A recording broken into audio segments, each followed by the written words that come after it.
Hello learners, this is your trainer and mentor Aishwarya Seth welcoming you all to India's first social and revolutionary educational YouTube channel of Learn to Lead Tutorials UGC Online Mantra, where the whole India is getting absolutely quality education at zero cost. Here we are providing you the full-fledged coachings of UGC NET, CTET, PTET, NVS, KVS, ETT, NTT, BEd, MEd and even much more absolutely free of cost throughout India during this lockdown crisis. Our mission here is to impart 100% free total education regarding various competitive exams, especially to those students who are not able to avail these exclusive coachings due to any kind of constraints during this lockdown crisis. So learners, subscribe this channel and get complete coachings 100% free all over India. So in UGC preparational series, the 10th unit of UGC paper 1, that is higher education, was totally completed on this channel, right? So but yesterday on 29th July exactly, the government has launched a new educational policy 2020, right? So in this video, I'm going to provide you the exact guidelines and features of it, which is extremely very important for UGC NET as well as other all India competitive and entrance exams, because this is the latest national educational policy 2020. So let's start with the presentation.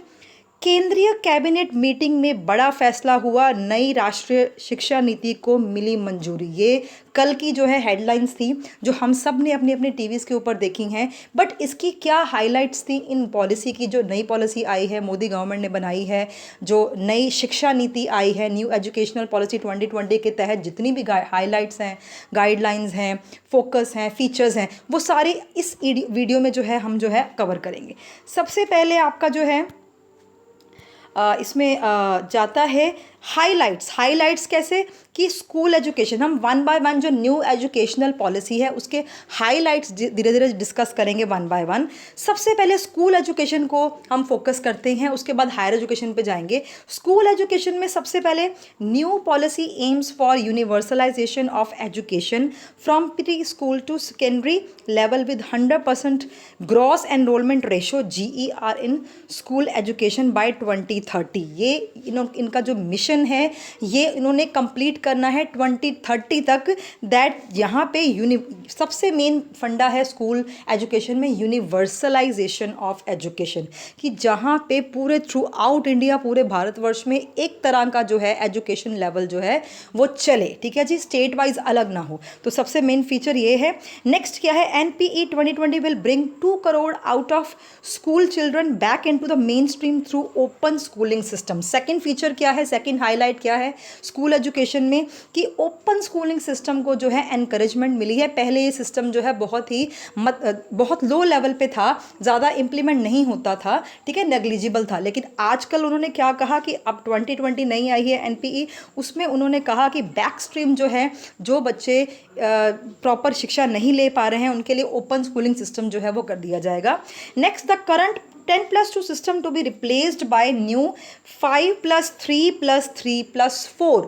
ध्यान से सुनिएगा, पहले क्या था? Current system जो अभी तक चल रहा था +2 स्ट्रीम, ठीक है जी, +2 सिस्टम तक स्कूल एजुकेशन में वो रिप्लेस कर दिया गया है। एक न्यू करिकुलम स्ट्रक्चर जो है वो लॉन्च कर दिया गया है 5+3+3+4, ठीक है जी, कॉरस्पॉन्डिंग टू द एजेस। 5 का जो यहाँ पे क्राइटेरिया है दैट इज़ 3 to 8 ईयर्स का, उसके बाद आगे 3 साल जो चलेंगे वो 8 to 11 ईयर्स तक के बच्चों के चलेंगे।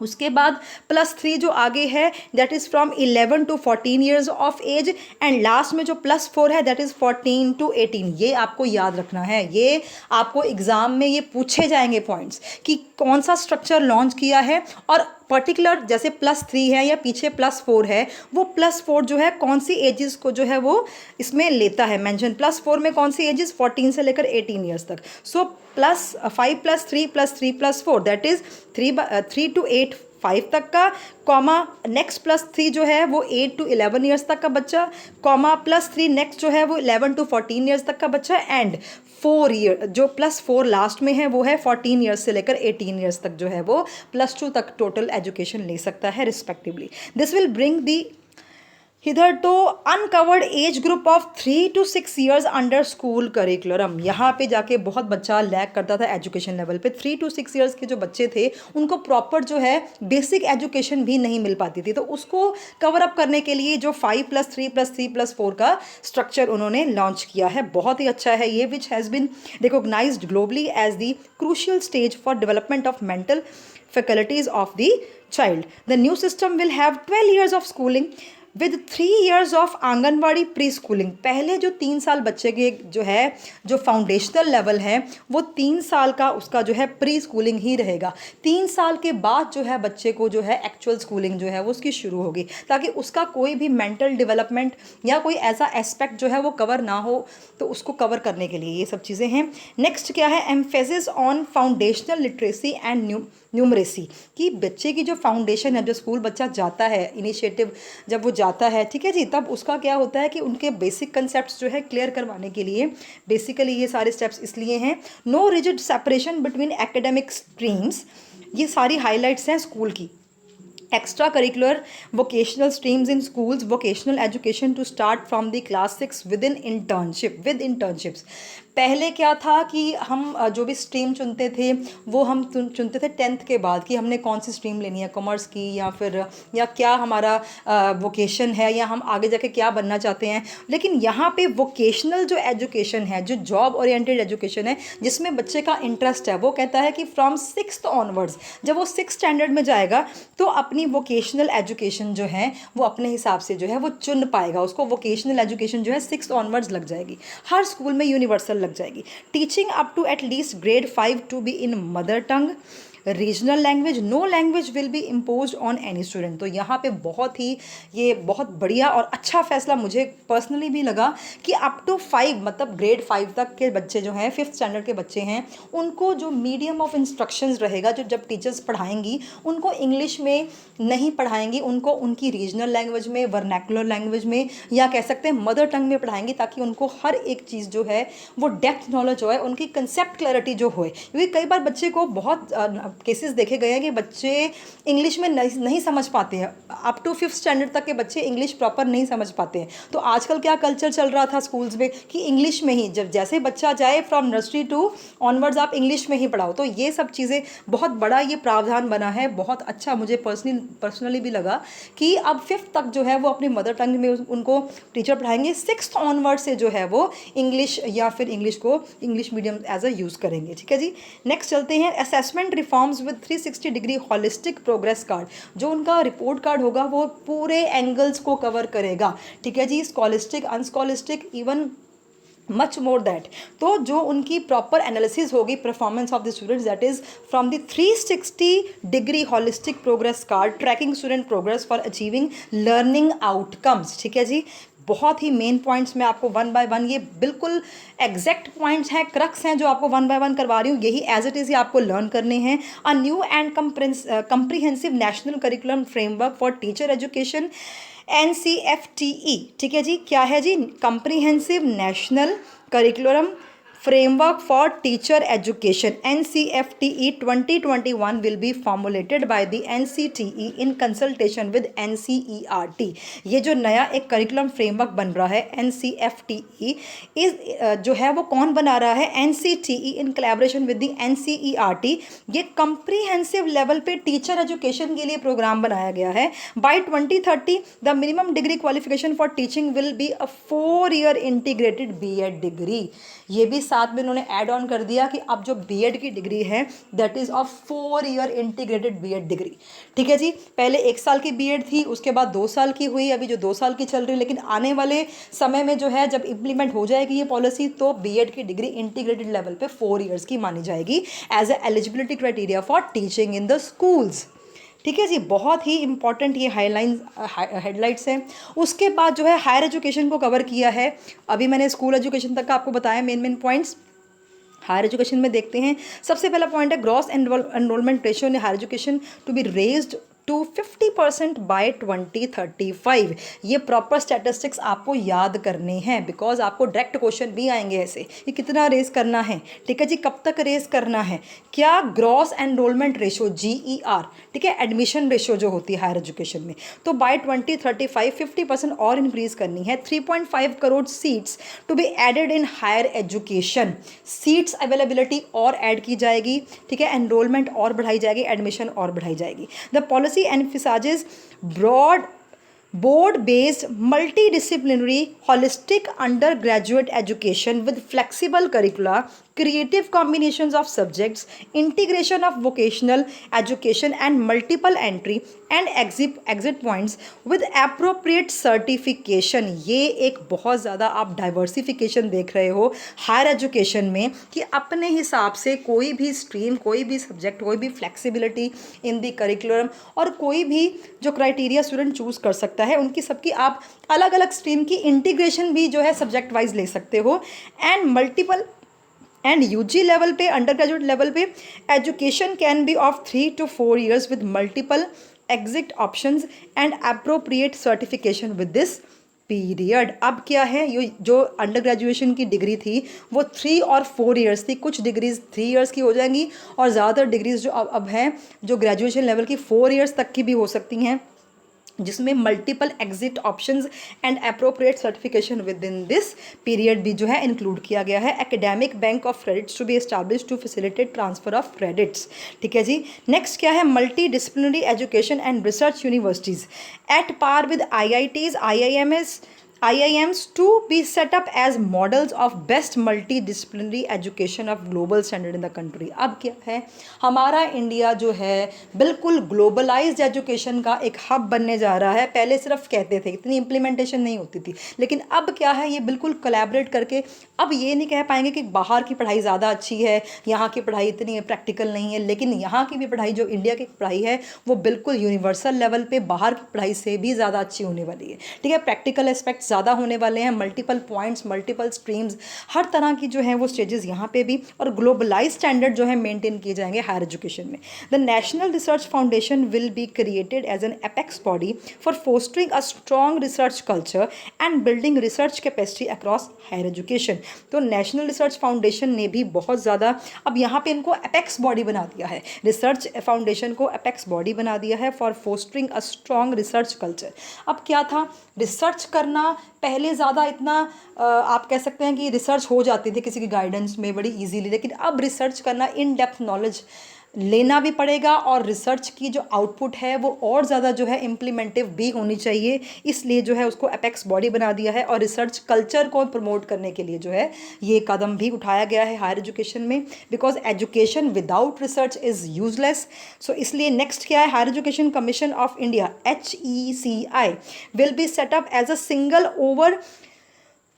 overseeing umbrella body for entire education, higher education excluding, अब क्या है, higher education commission of India, ये सिंगल बॉडी होगी for entire higher education excluding medical and legal education. Medical और लीगल को बाहर निकाल के बाकी जितना भी एंटायर हायर एजुकेशन सिस्टम है उसकी अपेक्स गवर्निंग बॉडी कौन होगी, higher education commission of India. तो ये सिंगल एंटिटी हो जाएगी, सिंगल बॉडी हो जाएगी नेतृत्व करने वाली।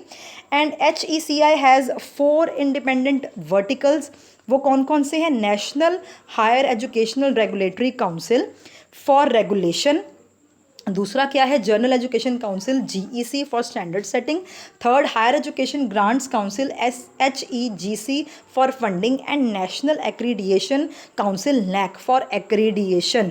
पहले बहुत ज़्यादा जो है डिफरेंट रेगुलेटरी एंटिटीज़ होती थी, ठीक है जी, बहुत सारी, लेकिन अब क्या है, सारा का सारा उन्होंने बिल्कुल मर्ज कर दिया है, एक अपेक्स बॉडी रहेगी HECI, उसके 4 डोमेन्स होंगे अलग अलग कार्य करने के लिए, जैसे फॉर एग्जांपल NAC है वो एक्रेडिएशन के लिए होगी, ठीक है जी, एंड HEGC वो फंडिंग के लिए होगी, GEC जो है वो स्टैंडर्ड सेटिंग के लिए होगी, और NHERC जो है वो रेगुलेशन या फिर पॉलिसी फ्रेमिंग के लिए होगी, ठीक है जी।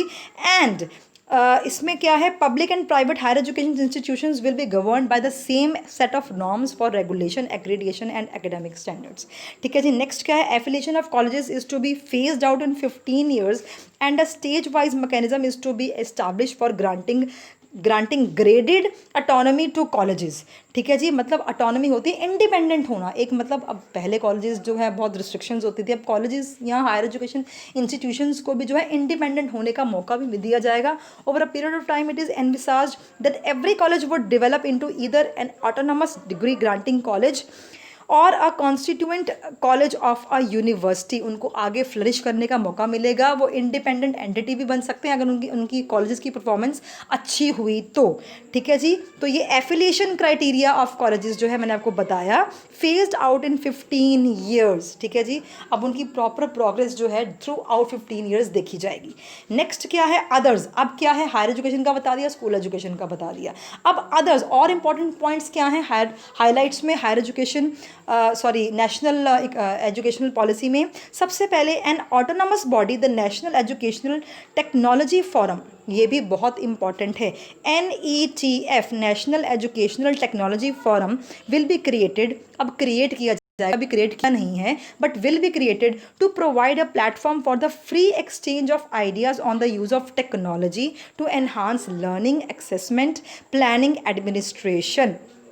अब यहाँ पे और भी ज़्यादा बूस्टिंग अप करने के लिए, एजुकेशन को नया आयाम देने के लिए उन्होंने एक नई काउंसिल और फोरम भी एस्टैब्लिश करनी है, जहाँ पे लर्निंग, असेसमेंट, प्लानिंग, एडमिनिस्ट्रेशन को बहुत ही ज़्यादा बूस्टअप किया जाएगा। नेक्स्ट क्या है, NPE 2020 emphasises setting up of gender inclusion fund. ठीक है जी, कौन कौन से फंड्स अब नए बनाए जाएंगे, gender inclusion fund, special education zones for disadvantageous regions and groups. क्या था, जब बैकवर्ड क्लासेस के जो लोग थे या स्टूडेंट्स थे या डिसएडवांटेजेस सेक्शंस ऑफ सोसाइटी थे, वीकर सेक्शन ऑफ सोसाइटी थे, उनके एजुकेशनल जो हक थे उनसे भी कई बार मतलब उनको हक नहीं मिलता था और प्रॉपर एजुकेशन भी नहीं मिलती, तो उनको इम्प्रूव करने के लिए उन्होंने क्या किया, दो तरह के एक तरह जो है वो चीज़ें बनाई, स्पेशल एजुकेशन जोन्स, मतलब अब जो है अंडर प्रिविलेज्ड या फिर डिसएडवांटेज सेक्शंस को, सोसाइटी को भी सेम लेवल की equivalent education level of system मिलेगा एंड जो है उसके लिए जेंडर इंक्लूजन फंड भी बनाया जाएगा। ठीक है जी, ऐसा कुछ नहीं है बॉयज़ या गर्ल्स, बट ऐसा बेसिकली जो है गर्ल्स को भी आगे लेके आने के लिए जेंडर इंक्लूजन फंड जो है उन्होंने बनाया है। नेक्स्ट क्या है, new policy promotes multilingualism, yes, multilingualism in both schools and higher education. National Institute for Pali, Persian and Prakrit, Indian Institute of Translation and Interpretation to be set up। ये भी policy में मल्टीलिंग्विज्म को promote करने के लिए schools में, higher education में, दोनों में नेशनल इंस्टीट्यूट बनाया जाएगा डिफरेंट लैंग्वेजेस के लिए, पल्ली, Persian, Prakrit and different Indian languages को और प्रमोट करने के लिए, उनकी ट्रांसलेशन करने के लिए बहुत ज़्यादा जो है कदम उठाए जा रहे हैं। ये सारे न्यू हाईलाइट्स है, पहले ये नहीं होता था। नेक्स्ट क्या है, the centre and the states will work to increase the public investment in education sector up to 6% of the GDP at the earliest. पहले भी 6% ऑफ द GDP हम रखते थे एजुकेशन के ऊपर खर्च करने के लिए, लेकिन अब क्या है कि एट द अर्लीस्ट जितना जल्दी हो सके 6% तो एटलीस्ट खर्च करना ही है एजुकेशन को इम्प्रूव करने के लिए, प्लस उसके और भी ऊपर जो है खर्च करना अगर लाजमी हुआ तो वो भी कर सकते हैं। ठीक है जी, at the earliest we have to dispose the finances for the education of India because this is very very important for the development, overall development of the children and youth of India. तो ये others points थे। अब क्या पढ़ेंगे, new features of the policy. अभी हमने highlights पढ़े थे, आपको न्यू फीचर्स जो हैं जो बिल्कुल हमारा अब कौन कौन से फीचर्स जो हैं अलग अलग लेवल्स पे आए हैं वो भी मैं आपको बता देती हूँ। फर्स्ट फीचर क्या है, अभी टोटल हमारे पास 8 फीचर्स हैं। फर्स्ट फीचर क्या है, preparation for schooling and elementary schooling level. ठीक है जी, इसमें क्या क्या है, ECCE फॉर ऑल बाय 2030, वैसे मैंने आपको पढ़ा दिया है सारा, ये अब सिर्फ अभी कंक्लूजन कर रहे हैं हम। National curriculum framework for ECCE, achieve 100% gross enrolment ratio in the schools by 2030, preparatory class Bal Vatika for 5 to 6 years old children in the Anganwadis preschools, school preparation module for all classes class 1 entrance, national foundational literacy and numeracy mission, setup of बाल भवन्स। ये सारा कहाँ पे आ गया? First feature आ गया NPE 2020 का। किसके under? Schooling and elementary schooling level के अंडर। ये सारी हाईलाइट्स हैं, फीचर्स हैं। नेक्स्ट क्या है feature? School infrastructure and resources के मामले में उन्होंने क्या क्या नए कदम उठाए हैं? स्पेशल एजुकेशन जोन्स बनाए हैं, utilise unsound unused capacity of utilized unused capacity of schools at as a समाजवादिक चेतना केंद्र्स। ठीक है जी। एंड नेक्स्ट क्या है? School complex clusters for resource sharing. तो जो हमारा अनयूटिलाइज्ड एरिया था, ठीक है जी, अनयूज्ड रिसोर्सेज थे, उनको भी यूटिलाइज करने के लिए जो है वो स्कूल इंफ्रास्ट्रक्चर रिसोर्सेज को इम्प्रूव करने के लिए ये दूसरा हाईलाइट है फीचर का। थर्ड क्या है? Holistic development of the student. मैंने आपको पहले बताया कि पूरा 360 डिग्री से जो है वो आंकलन किया जाएगा, एनालिसिस किया जाएगा स्टूडेंट्स की परफॉर्मेंस का। ठीक है जी। नो हार्ड सेपरेशन ऑफ, इसमें मैं आपको पढ़ देती हूँ, ये एज इट इज़ आपको लर्न करना है बिकॉज ये PDF है। ये मैंने PDF जो है वो जो मेन गाइडलाइंस हैं एज इट इज़ ही मैंने उठाया है। ठीक है जी। तो आपको एज इट इज़ ही लर्न करना है, इसमें हम कोई फेरबदल या कोई भी इसमें एडिटिंग नहीं करेंगे। ठीक है जी। फर्स्ट क्या है? Holistic development of the student में no hard separation of curricular, extra and co-curricular arts and science, sports and vocational crafts curriculum to integrate Indian culture and ethos. Next, innovative pedagogies to be exposed such as experimental teaching learning methods. Third, book promotion policy and digital libraries. Fourth, holistic report card use all for identifying specific aptitude of the child. Fifth, vocational education and sixth है लोक विद्या। ये सारी holistic development के नए आयाम जो हैं, लोक विद्या है, vocational education है, मैंने आपको बोला 6 onwards जो है वो कर दी है उन्होंने। और अब से क्या होगा? 8th स्टैंडर्ड से जो जब बच्चा 8th स्टैंडर्ड में जाएगा, मैं आपको एक एडिशनल इन्फॉर्मेशन देती हूँ, 8th स्टैंडर्ड से ही वो अपनी सब्जेक्ट चूज़ कर सकता है कि वो उसने कौन कौन से सब्जेक्ट्स, अलग अलग सब्जेक्ट्स जो हैं 8th स्टैंडर्ड से ही चूज़ कर सकता है। ठीक है जी। पहले क्या होता था कि +1 में जाता था, 10th तक तो जनरल सब्जेक्ट्स ही थे, ज़्यादा वो चूज़ नहीं कर पाता था, तो +1 से जो है अपने सब्जेक्ट्स चूज़ करता था कि कौन सा कॉम्बिनेशन लेना। लेकिन वो अब ये क्या है? वो 8th स्टैंडर्ड से ही जो है choosing of different subjects as per the students interest जो है वो कर सकते हैं। ठीक है जी। नेक्स्ट क्या है? इंक्लूसिविटी। फोर्थ फीचर क्या है NPE की 2020 की? इंक्लूसिविटी। उसमें क्या आता है? जेंडर इंक्लूजन फंड, ठीक है, gifted children, adult education, NIOS to expand to include vocational courses and courses for grade 3, 5 and 8. Medium of instructions will be in the mother tongue. मैंने आपको पहले बता दिया था ये सारे पॉइंट्स। ये सारे हाईलाइट या फीचर्स जो हैं दोबारा कई रिपीट भी हो रहे हैं। ठीक है जी। नेक्स्ट क्या है? 6th feature assessment. इनकी हेडिंग्स बहुत इंपॉर्टेंट है कि 8 फीचर्स जो आए हैं उनकी हेडिंग्स। पहली हेडिंग मैंने आपको क्या बताया? School elementary education. दूसरा क्या है? Infrastructure resources. थर्ड क्या है? Holistic development. फोर्थ क्या है? इंक्लूसिविटी। फिफ्थ क्या है? असेसमेंट। असेसमेंट में इनके हेडिंग्स याद कर लीजिएगा। ठीक है जी। असेसमेंट में और मेन पॉइंट्स। असेसमेंट में क्या है? एक नया सिस्टम उन्होंने बनाया है, परख। इस पे भी बहुत मतलब अभी हम ये नहीं कह सकते कि क्वेश्चन आया था, बट ये नई बनी है तो इसमें क्वेश्चंस आएंगे। अभी कोई प्रीवियस ईयर पेपर तो इसका उठा नहीं सकते, इनमें क्वेश्चंस आएंगे। क्या बना है? परख। किसको करने के लिए? असेसमेंट करने के लिए। ठीक है जी, चिल्ड्रन की। नेशनल, इसका क्या है?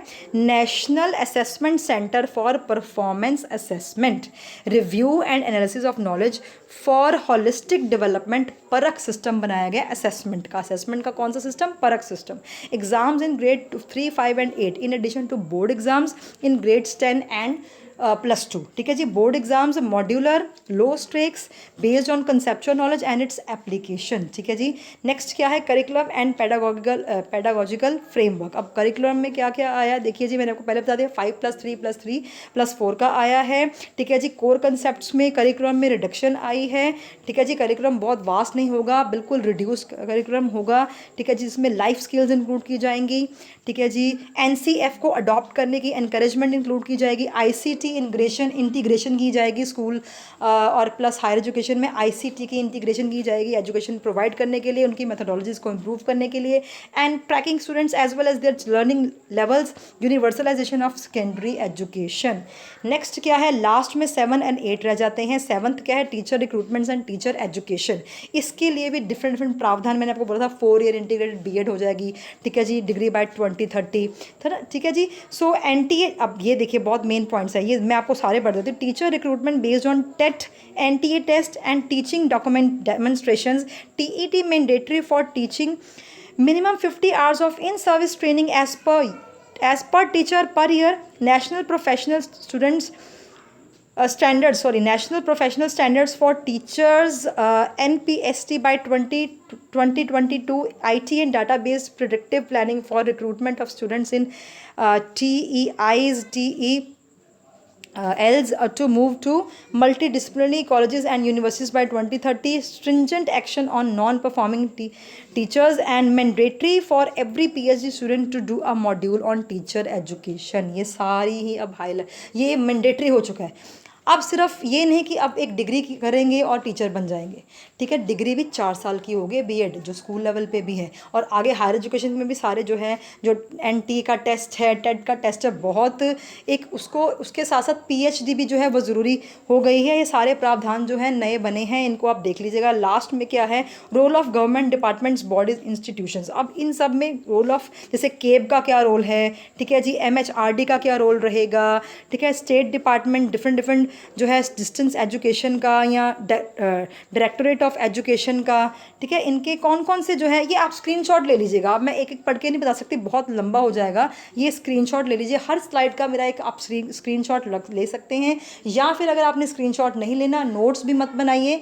जब भी आपको दोबारा रिकॉल करना हो, जब भी आपको NP 2020 पढ़नी हो, मेरी यही प्रेजेंटेशन मेरे चैनल के उससे ऊपर से आप दोबारा जो है वो सुन सकते हैं, वीडियो को बार बार सुन सकते हैं इस वीडियो को, ठीक है जी। सब कुछ मैंने इंक्लूड किया है, कुछ भी छोड़ा नहीं है, ठीक है जी। अब टीचर के लिए एक recruitment of teachers through a transparent robust process, मतलब यहाँ पे अब कोई करप्शन नहीं होगी या कोई फेवरेटिज्म नहीं होगी टीचर को लेने में, टीचर को रखने में, क्योंकि यहाँ पे motivated, energised and capable faculty को ही जो है बढ़ावा दिया जाएगा, उनकी क्षमता के ऊपर, उनकी परफॉर्मेंस के ऊपर, उनकी इंटरव्यू कैपेबिलिटी या उनकी सब्जेक्ट नॉलेज के ऊपर ही उनको आंका जाएगा। कोई भी फेवरेटिज्म नहीं होगी। उनके डोमेन्स क्या हैं, रिक्रूटमेंट बेस्ड ऑन मेरिट। सबसे पहले मेरिट, जितनी भी आपने सब्जेक्ट नॉलेज में अपनी मेरिट गेन की है। नेक्स्ट क्या है, एकेडमिक्स, उसके 4 डोमेन्स हैं। किस किस बेसिस के ऊपर टीचर को एनालाइज किया जाएगा, उसके स्किल्स को टेस्ट किया जाएगा। सबसे पहले एकेडमिक, नेक्स्ट क्या है टीचिंग स्टाइल, नेक्स्ट क्या है रिसर्च, और नेक्स्ट क्या है पब्लिक सर्विस। तो ये सारे 4 डोमेन्स के ऊपर टीचर्स को जॉब क्राइटेरिया या जॉब फुलफिलिंग के लिए जो है उनको इनकरेज किया जाएगा, ठीक है जी। फिर लास्ट में ये कंक्लूजन जो है, इसकी आप स्क्रीनशॉट लीजिए। ये जो कंक्लूजन है, ये मैंने आपको 2 बार, एक तो फीचर्स में पढ़ा दिया, एक मैंने आपको जो है जो पहले हाइलाइट्स पढ़ाए थे उसमें पढ़ा दिया, ठीक है जी। एक इसको आप स्क्रीनशॉट ले लीजिएगा। तो एक और चीज़ है, MHRD named as education ministry, ठीक है जी। MHRD is renamed as education ministry, ये भी हाईलाइट है, ठीक है जी। There is no rigid separation between science and arts streams. Every child will come out of the school adept in at least 1 skill. There is no rigid separation. 6% of the GDP to, ये main मैंने आपको heading ही लिख दी है, ठीक है जी। So +2 system will be divided into 5+3+3+4 system format। National Educational Technology Forum बनेगा। Common Entrance Test for all higher education system के लिए होंगे। All based assessment होगी, सारे के सारे 360 डिग्री असेसमेंट होएगी।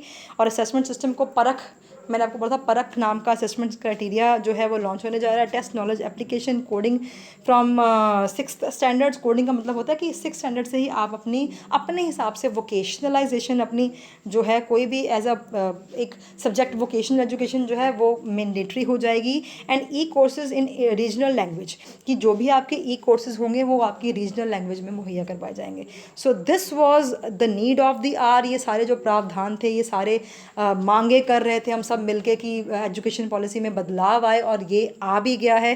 Final reforms in education policy, ये सारे मैंने आपको समझा भी दिए हैं और बहुत डिटेल में मैंने आपको हाइलाइट्स भी करवा दिए हैं। जल्दी से इस वीडियो को लाइक करें, इस वीडियो को शेयर करें, बिकॉज बिल्कुल नया कंसेप्ट है।